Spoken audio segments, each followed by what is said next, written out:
Welcome back to another video, you juicy pineapples. Now, today's video, we are going to get into Jake Paul versus Julio Cesar Chavez Jr. going down this Saturday, and I can't wait. Yeah, I mean, you lot might be saying, it's Jake Paul, why are you watching that for? I'm watching it because it's no longer crossover boxing. This is boxing. Whether you like it or not, this is boxing. People that disagree haven't fought a caliber of Julio Cesar Chavez. Even at now, a few of you might say, oh, well, I've sparred amateurs better than him. You might have. That doesn't mean that this isn't boxing, because it's boxing. I'm going to get into straight to the fact Jake's going to win, which a lot of you are probably going to say that anyway, because his fights are rigged. They might be. Who are we to judge? We don't know. We don't have no script. You can only assume. Jake's going to win by brutal KO. Julio Cesar Chavez, hats off to him. He's training very well. He's actually looking in good shape. And his boxing fundamentals have not changed. He's still got it.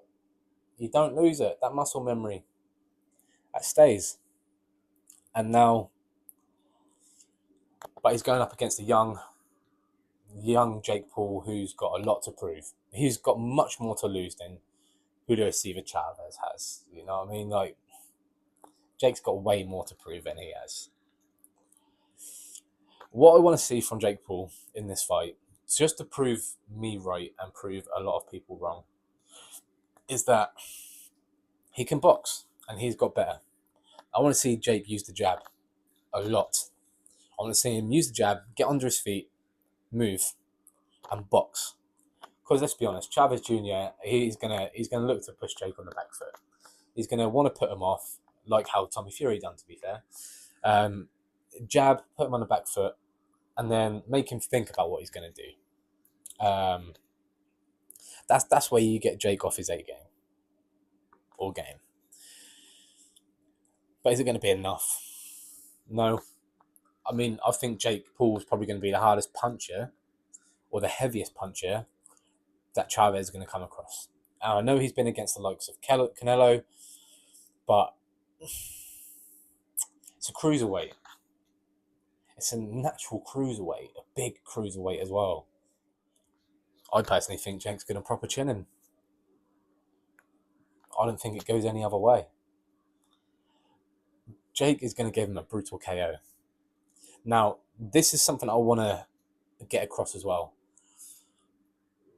Jake Paul's been fighting since, like, up to date. He's been fighting retired MMA fighters or basketball players, whatever, at the start, leading up to this. Now, it's hard to show your boxing skills and fundamentals when you're fighting these guys that don't even have them themselves. Now, those sort of fighters, they give you awkward fights, and it even brings you out of your normal rhythm. It kind of like makes you dance their dance in a way, in an unethical way. So now we get to see Jake box an actual boxer, but he fought Tommy Fury. He's not an actual boxer. He's got an amateur background with some dodgy pro fights with records that I reckon my grandma would probably beat.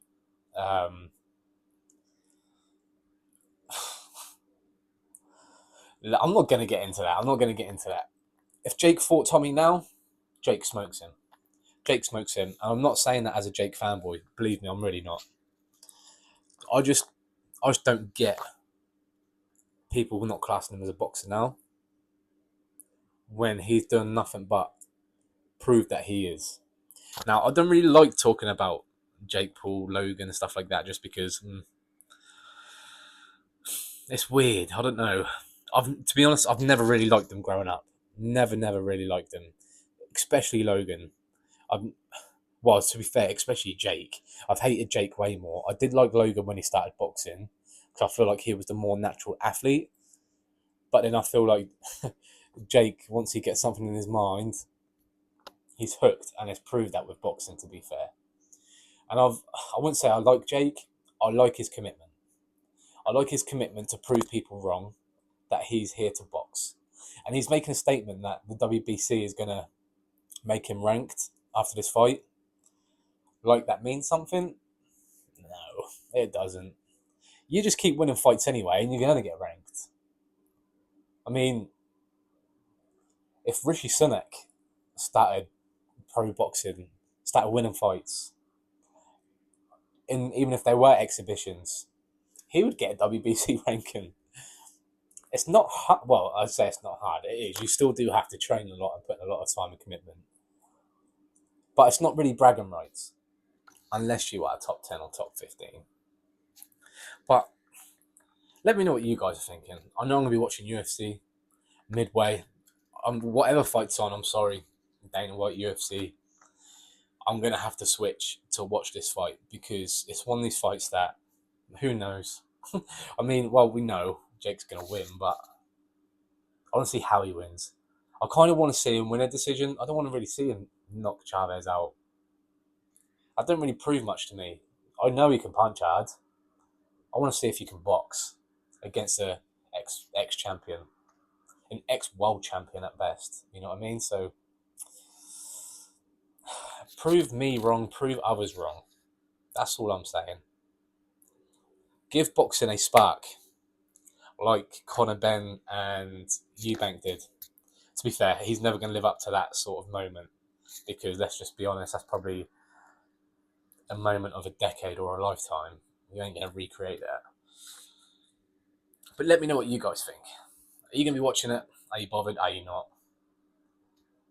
Have you got Chavez winning? Have you got Jake Paul winning? If so, who do you think he takes next? What do you think is going to line up for him? Let me know in the comments. And as always, thanks for coming across another video. And if you haven't already, do not forget to like and subscribe to the channel. I'll catch you at the next one. Whoosh.